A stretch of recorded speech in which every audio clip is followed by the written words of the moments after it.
L'idée d'une valeur inconditionnelle de la personne, c'est-à-dire d'une dignité enracinée au plus profond de l'être humain et partagée par la communauté des hommes, est le fruit de l'imprégnation des mœurs par la culture judéo-chrétienne, la philosophie des Lumières et la prise de conscience internationale après la tragédie de la Deuxième Guerre mondiale. La question de l'évaluation de la vie humaine ne devrait donc pas se poser. Dans la réalité, pourtant, la tentation est forte d'évaluer la vie humaine du fait de la science et de la médecine, mais aussi de la réalité sociologique contemporaine. En effet, la valeur de la vie humaine entre de plus en plus en tension avec la valeur accordée à la liberté individuelle et avec la valeur prégnante de l'argent. Ce conflit entre liberté et dignité se retrouve dans la volonté des personnes de disposer librement de leur corps. Elles considèrent que la propriété de leur corps représente un droit absolu et ne comprennent pas pourquoi elles ne pourraient pas en proposer l'usage contre de l'argent, comme dans la prostitution. Quant à la gestation pour autrui, elle pose la question d'une transaction financière prévue dans un contrat dont l'objet est la vie d'un enfant, ce qui revient à lui donner un prix. Bien d'autres exemples soulignent encore la possibilité d'une évaluation de l'être humain, à commencer par le choix de vendre des produits ou des parties de son corps. La France a fixé pour règle la gratuité du don du sang et de ses dérivés ou des gamètes, spermatozoïdes et ovules, ainsi que la gratuité du don d'organes. Mais de nombreux États ne suivent pas cet exemple. Dès lors, il est facile d'imaginer que le corps peut représenter une source de revenus et constituer un étrange fonds de commerce.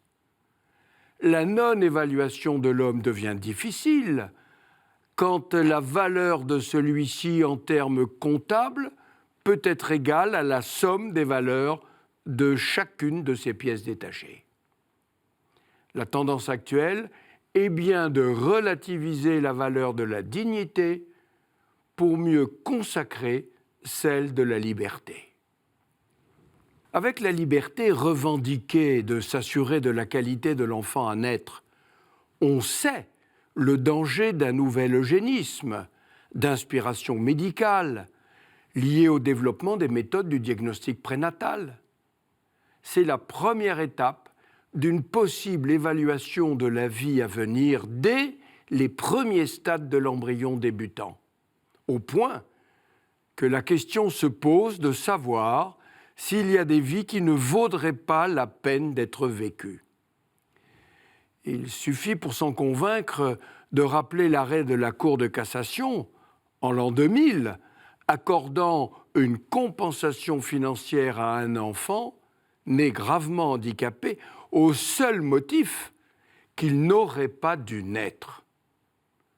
Le diagnostic aurait dû conduire à une interruption médicale de la grossesse, car cette vie ne valait pas la peine d'être vécue.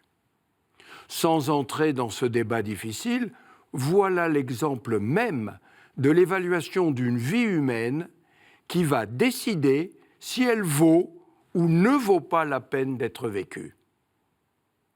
Cette disposition juridique a été contrecarrée par la loi, mais quelques années plus loin, on pressent bien qu'un accord tacite est en train de s'opérer sur les vies qui ne valent pas la peine d'être vécues.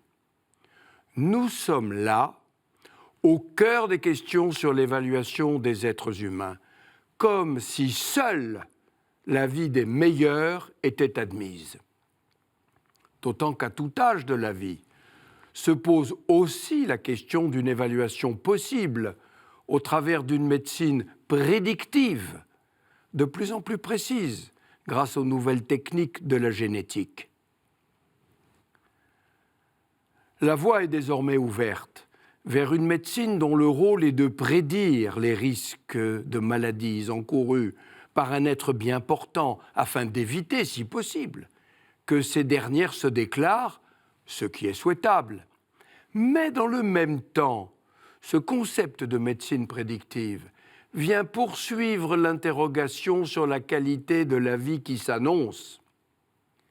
L'obtention d'une carte génétique individuelle devient réalité.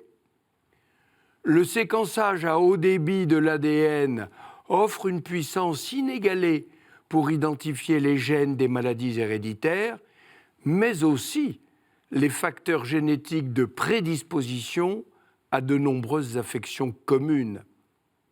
C'est là qu'on retrouve la tentation d'évaluer la vie humaine et de s'en servir tous les jours dans les processus d'embauche, d'attribution d'un prêt, une signature de contrat d'assurance.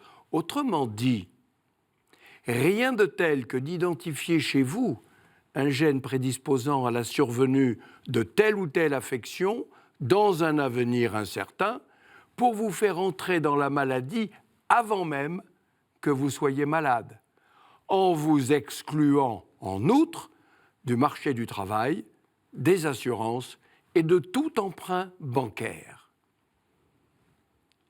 Toutes ces questions sont cruciales. Jusqu'où ne pas aller trop loin? Contre la tentation diffuse et persistante d'évaluer la vie de l'homme, l'humanisme rappelle qu'il y a du sacré en l'homme. La vie de l'homme ne peut pas être évaluée. Et organiser un système de discrimination entre les vies humaines serait prendre le risque d'une société inhumaine.